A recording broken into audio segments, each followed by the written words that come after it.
भूक भूक भुकेसाठी घोळसपाट झाला माझा देश.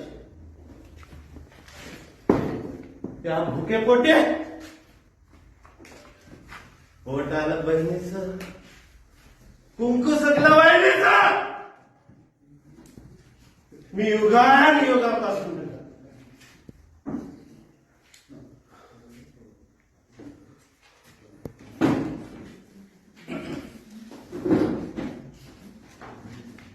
मी आईच्या पोटात होतो तेव्हापासून माझ्या घरात या भुक्यासाठी भांडणं. आज मी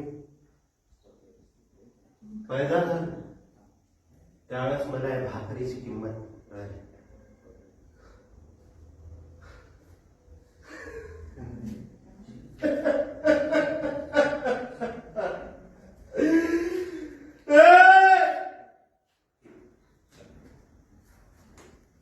राजो पाखराचं वेगळं निदान उडून विदेशात जाऊन भाकर तरी खाता आले.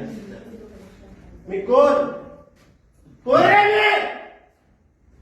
त्या भाकरीसाठी मेलास ना? काय भाकर?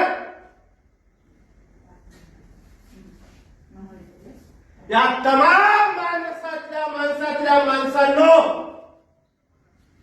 मी तुम्हाला सांगू इच्छितो, गावच्या चौकात भाकरीचं प्रदर्शन भरलं. गावच्या चौकात भाकरीचं प्रदर्शन भरलं होतं. आधी बंदोबस्ताला आलेले सारेच पोलीस जेवायला गेले होते. हो, हा भाकरीचा प्रश्न राजे हो ज्यांनी देशाचा मिठाचा सत्याग्रह करून देशाची शान राखली त्यांनीच आमच्यासोबत कसं काय केलं. मिठाऐवजी भाकरीचा सत्याग्रह केला असता तर भाकर तरी स्वस्त झाली असती ना. एक दिवस या देशाच्या संसदेवर भाकरीचा फोटो छापल्याशिवाय राहणार नाही मित्र हो.